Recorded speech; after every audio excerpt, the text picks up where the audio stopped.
Chemical and biological attacks increasingly make news around the world, but the issue was highlighted in the UK when Sergei and Yulia Skripal were poisoned in Salisbury in March 2018. The following month, the Syrian army was accused of a chemical attack on its own people in Duma, and in August of 2020, the Russian opposition leader Alexei Navalny was poisoned on a flight to Moscow. Now, the Defence Secretary Ben Wallace is warning the threat of chemical and biological attacks is growing. I think the Defence Secretary is absolutely right, and in fact, when he was Security Minister, he warned of chemical attacks before the Salisbury attack, so he really knows what he's talking about.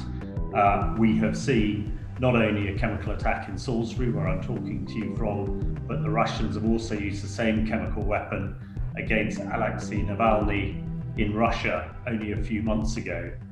And in the Middle East, the Assad regime have used chemical weapons frequently, and I think the reason Assad is still in power, and also the so-called Islamic State used chemical weapons extensively against coalition forces in the fight between 2015 and 2017.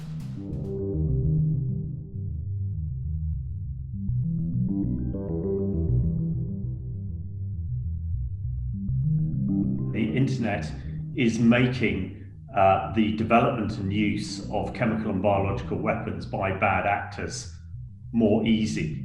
Not only is it relatively straightforward to buy toxic industrial chemicals like chlorine on the internet, there is also a lot of information on how to use them in a terror perspective.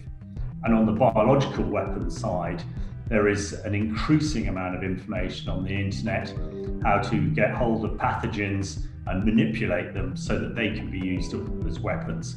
And this has been a great increase over the last few years, and an area of concern which the Defence Minister has quite rightly highlighted.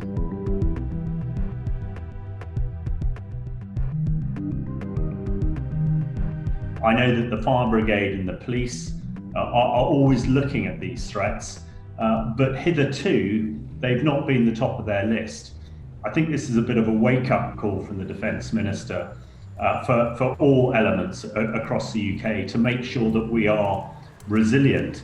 And although it might sound terrifying to the general public, once you identify a threat and put in mitigation regimes, you can make the likelihood of them causing, catastrophic danger that much less. It's when you don't recognise them. So I for one, applaud the Defence Minister for bringing this up at this time. And also, the pandemic has shown everybody in this country and the world what potentially a biological weapon could do.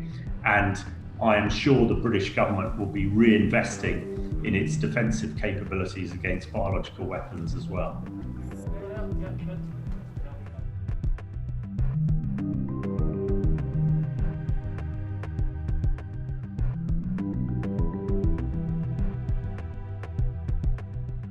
The investigation by the World Health Organization is very welcome into Wuhan, because we must find out where COVID came from. Sadly, it's over 13 months, over a year since the event happened, so evidence will probably be difficult to gather. I've always thought that it's probably unlikely that there was an accident or a leak from the Wuhan laboratory. The critical point is that it very easily could have done. And there are thousands of laboratories like Wuhan around the world that contain these pathogens. And unless we make sure that the security is absolutely watertight, we have the spectre of pathogens and pandemics like COVID happening on a regular occurrence.